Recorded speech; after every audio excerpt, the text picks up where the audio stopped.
Getting over a breakup is easy. Actually, every relationship account on the internet will tell you that getting over a breakup just takes time. Like heartbreak is a wound that magically stitches itself shut if you wait around long enough. Which is a little ironic because plenty of people carry the exact same heartbreak for 10 years, so if time alone fixed it, nobody would still be stalking their ex's cousin's Instagram in their 30s.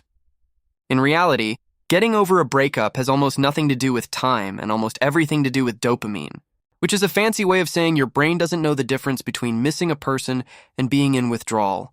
So let's get the obvious disclaimer out of the way. I'm not a therapist, I'm not a neuroscientist, and I definitely haven't gotten over every breakup I've ever had gracefully, including the one where I rewatched our entire text history at 2 a.m, which in hindsight was not my finest moment. But I do have a theory, and it can be explained by a chart. Picture a graph with 2 lines. One line is how attached you feel to the relationship itself, the actual person, the actual memories. The other line is how attached you are to the dopamine loop the relationship created, the notifications, the anticipation, the little hit of relief every time they responded. Most breakup advice focuses entirely on the first line, processing your feelings about the person when really, a huge chunk of what you're suffering through is the second line, which behaves less like grief and more like a chemical dependency wearing a grief costume. Tip number 1. Understand that a breakup functions almost identically to withdrawal, not sadness in the traditional sense. Your brain built an entire reward system around checking your phone, waiting for a text, planning around another person's schedule. When that system gets cut off overnight, your brain doesn't calmly process the loss. It panics. The same way it would panic if you suddenly stopped any other habit your reward system had built itself around. This is why the first few days after a breakup can feel almost physically ill, restless, unable to sit still, checking your phone every 4 minutes for a text that isn't coming. That's not weakness, that's a dopamine system going through actual withdrawal. Tip number 2, and this is the part nobody wants to hear. No contact isn't a punishment, it's methadone. I understand that cutting someone off completely feels dramatic, especially if you're telling yourself you can totally stay friends and be mature about it. But every text, every story view, every little interaction keeps the dopamine loop alive at a low simmer, which means you never actually leave withdrawal. You just extend it indefinitely at a lower, more miserable intensity. This isn't about being petty or trying to hurt them. It's about recognizing that in the early weeks, your brain cannot tell the difference between one calm, mature text and a full hit of the exact drug it's trying to detox from. Tip number 3, remove the triggers the same way you'd remove any other relapse risk. Because scrolling old photos at midnight is not a coping mechanism, it's a controlled substance. Muting them isn't enough. Archive the photos into a folder you won't stumble into. Unfollow. Not just mute, because mute just means you'll still see their face pop up the second you open the wrong tab at the wrong hour. This isn't about pretending the relationship never happened. It's about recognizing that in the moment of a craving, you have almost zero willpower left. And the only thing standing between you and a 3 a.m. scroll through their entire camera roll is how many taps it takes to get there. There's actually a deeper reason this works, which almost nobody explains. Every time you check on them, even if nothing happens, even if you don't message, your brain still gets a small dopamine hit just from the possibility of contact. This is called intermittent reinforcement, and it's the exact same mechanism that makes slot machines addictive. The unpredictability is the whole hook.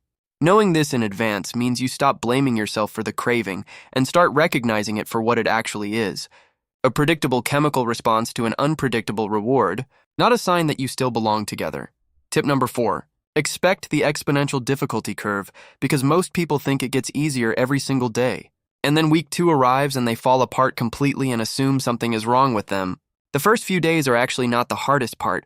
Adrenaline and shock carry you through those. It's usually somewhere around day 10 to 20, once the numbness wears off and your brain fully registers that the loop is actually gone, that the real withdrawal hits. If you expect this in advance, it stops feeling like proof you're broken and starts feeling like a predictable phase you can plan around, the same way you'd plan for a flight delay instead of being shocked by it. Tip number 5, and this one made an actual difference for me personally, is today's sponsor, a journaling app called Resetline. Most journaling apps just ask you how you feel today, which during a breakup is either nothing or everything, so it's not exactly useful. Resetline instead tracks your craving patterns specifically.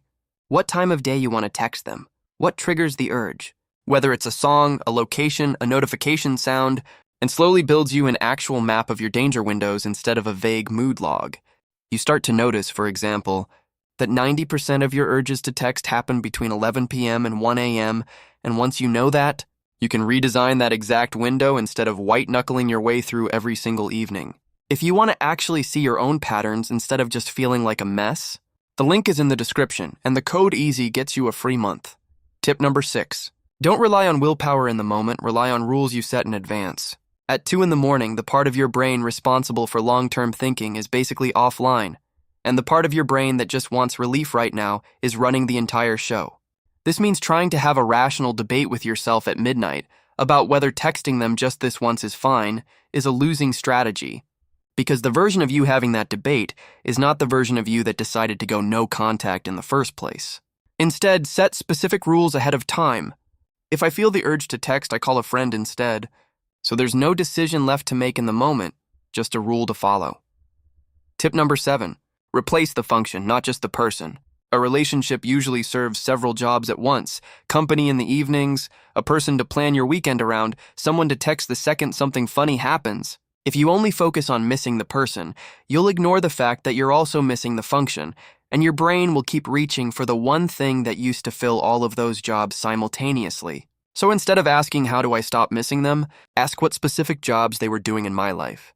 And then find several smaller things, not one replacement person, to cover those same jobs. Tip number 8. Track the actual progress over time instead of just the daily pain, because the pain of a breakup is front-loaded and the relief is back-loaded. And that mismatch is exactly why people convince themselves nothing is improving.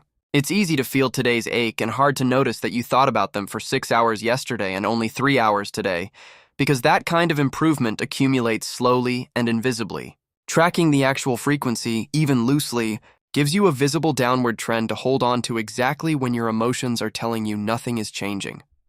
Tip number 9.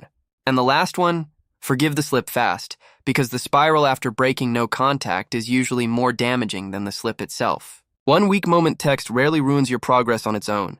What ruins progress is the story people tell themselves afterward, that they've failed completely and might as well message every day again, which turns one bad decision into a 2-week bad decision. The people who actually move on fastest aren't the ones who never slip. They're the ones who treat a slip as data instead of a verdict, adjust their environment based on what triggered it, and go right back to the plan the very next hour instead of waiting for some symbolic fresh start like Monday.